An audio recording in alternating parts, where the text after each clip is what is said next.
Capítulo 6. As garotas de Longbourn em breve receberam as de Netherfield, e depois lhes retribuíram a visita. A afabilidade da senhorita Bennet continuava cativando tanto a senhora Rush quanto a senhorita Bingley. E embora rotulassem a mãe de insuportável e as irmãs mais novas de indignas dimensão, expressavam o desejo de conhecer mais a fundo as duas mais velhas. Jane ficou bem sensibilizada, mas Elizabeth decididamente não simpatizava com elas. A consideração por Jane, se é que era consideração, só valia enquanto inspirada pela admiração do irmão. Este, na verdade, não escondia quanto a admirava, mas Elizabeth também via como a irmã cedia à preferência, que no seu espírito alimentara desde o primeiro dia em que o vira, caminhando a passos largos para o amor. Contudo, era com prazer que considerava a impossibilidade de tal fato tornar-se público, uma vez que Jane nunca permitiria qualquer suspeita impertinente. E compartilhou o fato com a senhorita Lucas. Talvez seja agradável para uma pessoa, replicou Charlotte, ser capaz de, em tais casos, iludir a opinião pública. Mas essa mesma reserva pode se tornar uma desvantagem. Se uma mulher é igualmente hábil em esconder sua afeição do objeto que a motiva, ela se arrisca a perder a oportunidade de cativá-lo. E de nada adiantará manter os outros na mesma ignorância. De 9 entre 10 casos, seria preferível uma mulher mostrar mais afeição do que realmente sente. Bingley gosta da sua irmã, mas pode não ir mais além se ela não lhe der um sinal. Mas ela o faz, tanto quanto sua natureza permite. Se até eu vislumbro os sentimentos que Jane nutre por ele é um tolo se não os percebe. Ele não conhece tão bem quanto você a natureza de Jane. Mas se uma mulher gosta de um homem e não faz nada para esconder, ele vai acabar descobrindo, disse Elizabeth. Talvez isso seja verdade, se ele estiver junto dela o suficiente. Ora, embora Bingley e Jane se encontrem com frequência, nunca é por muito tempo. E como quando se veem é sempre no meio de muita gente, fica impossível aproveitar todos os momentos para conversarem. Jane deveria sim aproveitar o máximo a escassa meia hora em que detém a atenção dele. Quando finalmente estiver segura do amor dele, pode se apaixonar como bem entender. Tudo isso está muito certo, replicou Elizabeth, para aqueles casos em que o que prevalece é o desejo de se casar bem. Se um dia eu resolver arrumar um marido rico, ou simplesmente um marido, creio que adotarei seu sistema. Mas não é este o caso de Jane. Ela não persegue um objetivo. No ponto em que as coisas estão, ela não pode nem sequer estar certa da natureza dos próprios sentimentos, quanto mais da sua sensatez. Conheceu-o há apenas 15 dias. Dançou 2 vezes com ele em Meryton, viu-o uma manhã na casa dele, e desde então jantou 4 vezes em sua companhia. Como pode ver, não é o suficiente para ela se familiarizar com o jeito de ser dele. Claro que não, do modo como você conta. Se ela tivesse se limitado a jantar com ele, mas não foi assim. Passaram muitas horas juntos em 4 ocasiões. Sim, essas 4 noites mostraram que ambos gostam mais de 21 do que de outro jogo, mas não creio que tenha servido para muito além. Bom, disse Charlotte, de coração desejo boa sorte para Jane.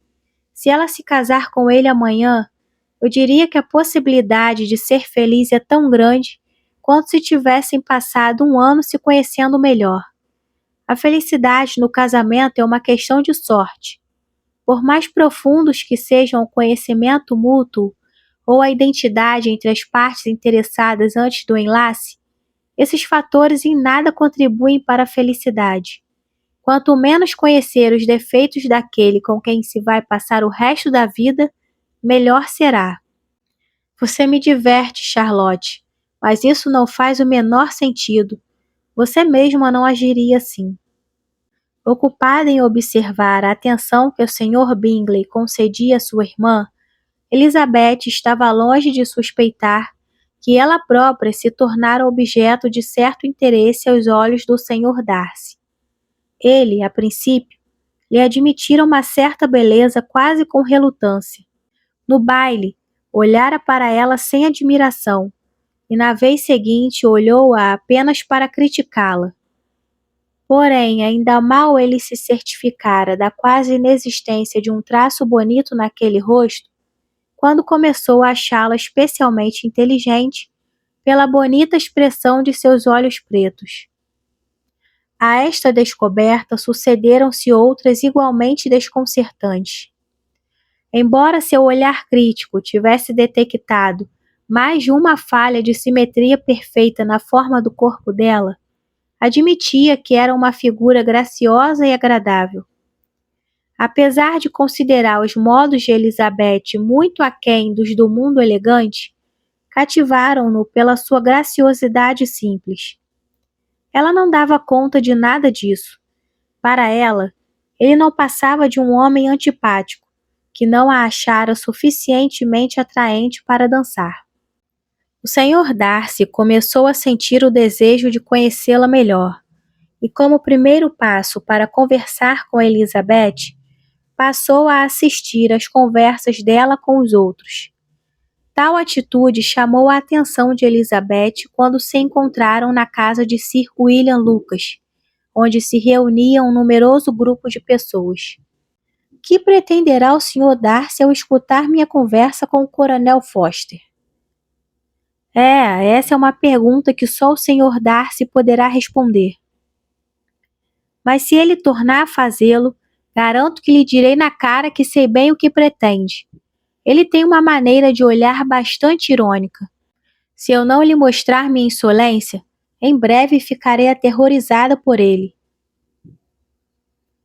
Como nesse preciso momento o Sr. Darcy se encaminhava em direção a elas, a senhorita Lucas, embora sem mostrar qualquer intenção de abrir a boca, incitou a amiga a falar no assunto. Elizabeth, sentindo a provocação, se voltou para ele e disse: Não acha, Sr. Darcy, que me exprimi especialmente bem quando há pouco atormentava o Coronel Forster para organizar um baile em Meryton? Com grande energia, mas esse é um assunto que torna qualquer senhora enérgica. O senhor é severo conosco. Em breve ela será atormentada da vez, disse a senhorita Lucas. Vou abrir o piano, Elisa, e sabe perfeitamente o que se segue. É uma estranha criatura para ser amiga.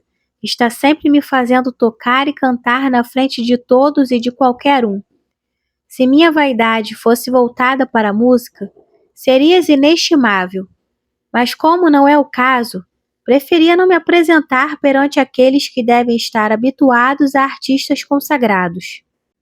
Contudo, como a senhorita Lucas insistisse, Elizabeth acrescentou: Muito bem, se assim tem de ser que o seja. Falou e olhou com um ar sério para o Sr. Darcy. Há um velho ditado que todos nós conhecemos que diz: Guarde seu fôlego para resfriar o caldo, e eu guardarei o meu para entoar minha canção. A atuação de Elizabeth foi agradável, embora de modo algum excelente. Depois de uma canção ou duas, e antes que pudesse responder à insistência das várias pessoas para ela cantar de novo, o lugar ao piano foi avidamente ocupado por sua irmã Mary, que, em consequência da sua feiura, se aplicara na aquisição de conhecimentos e dotes, vivendo na ânsia constante de exibi-los. Faltava talento a Mary, que tão pouco tinha bom gosto, e embora a vaidade a tivesse tornado aplicada, emprestara-lhe também certo ar de superioridade e afetação nos modos que por si só prejudicaria um grau de perfeição mais elevado do que o que ela atingira. Elizabeth, que não tocava tanto quanto a irmã, prendera muito mais a atenção. Mary, após um longo concerto, para compensar o elogio e a gratidão, atacou alegremente áreas escocesas e irlandesas. E a pedido das irmãs mais novas, que com algumas das senhoritas Lucas e assistidas por 2 ou 3 militares, formaram um pequeno grupo de dança numa das extremidades do salão. O Sr. Darcy estava por perto, criticando intimamente tal modo de passar a noite, em detrimento de toda e qualquer espécie de conversa. Estava tão mergulhado nos próprios pensamentos que não percebeu quando Sir William Lucas se aproximou, senão quando este lhe disse: "Considero a dança um dos principais requintes das sociedades cultas. Que encantador divertimento para os jovens, Sr. Darcy." "Perfeitamente de acordo, meu senhor, e tem também a vantagem de ser popular entre as sociedades menos cultas do mundo. Qualquer selvagem sabe dançar." Sir William apenas sorriu. "Seu amigo dança maravilhosamente", continuou ele após uma pausa, ao ver Bingley juntar-se ao grupo. "E não duvido que até o senhor seja um adepto de tal arte, Sr. Darcy." "Viu-me dançar em Meryton, creio eu." "Sim, e o fiz com certo prazer. Dança com frequência em St. James?" "Nunca, meu senhor." "Não acha que seria um ato lisonjeador para com tal local?"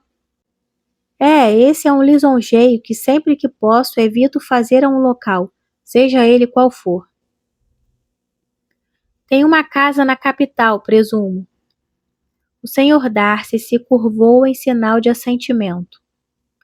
"Tive certa vez a intenção de me estabelecer na capital, pois tenho uma predileção pela alta sociedade, mas não tinha certeza de que Lady Lucas se daria bem com os ares de Londres", explicou Sir William.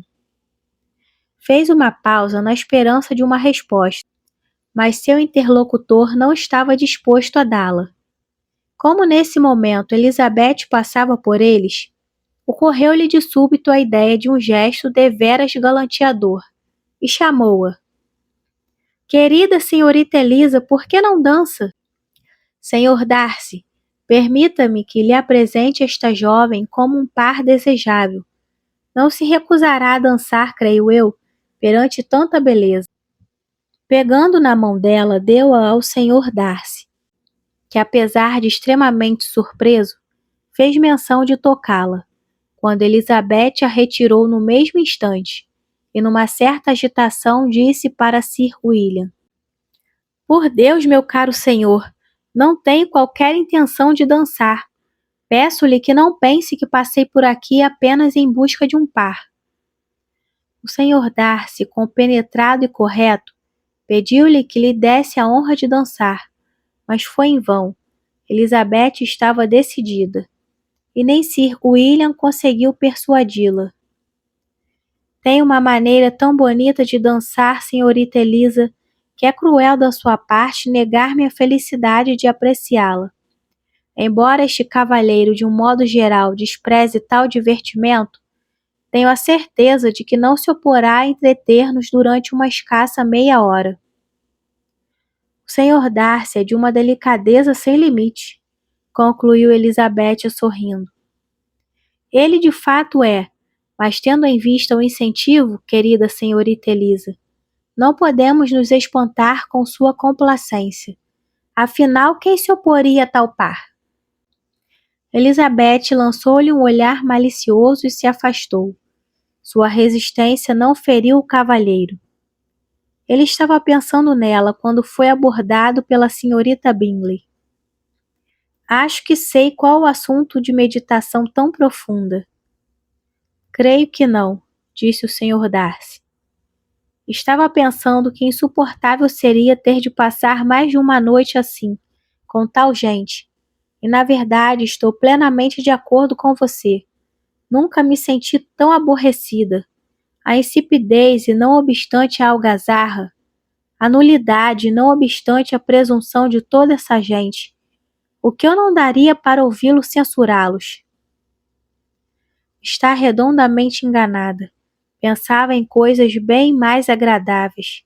Meditava, por exemplo, no imenso prazer que um par de lindos olhos no rosto de uma mulher bonita podem conceder. A senhorita Bingley, imediatamente fixando os olhos no rosto dele, desejou saber a que senhora se devia a honra de lhe inspirar tais reflexões. O senhor Darcy, intrépido, replicou: a senhorita Elizabeth Bennet. A senhorita Elizabeth Bennet? Repetiu a senhorita Bingley. Estou deveras espantada. Desde quando ela ocupa o lugar de favorita? E diga-me, quando devo felicitá-lo? Era exatamente a pergunta que esperava que me fizesse. A imaginação de uma senhora é de uma rapidez fantástica. Em um instante salta de admiração para amor e de amor para matrimônio. Sabia que faria gracinha de me felicitar. Bom, se é com tal seriedade que encaro o assunto, considerei definitivamente resolvido. Terá, na verdade, uma sogra encantadora e, naturalmente, ela passará a viver em Pemberley. Ele escutou-a numa indiferença total, durante tanto tempo quanto ela quis alongar-se sobre o assunto. Com essa sua tranquilidade, a convenceu de que nada estava perdido, e a senhorita Bingley deu livre curso à sua ironia.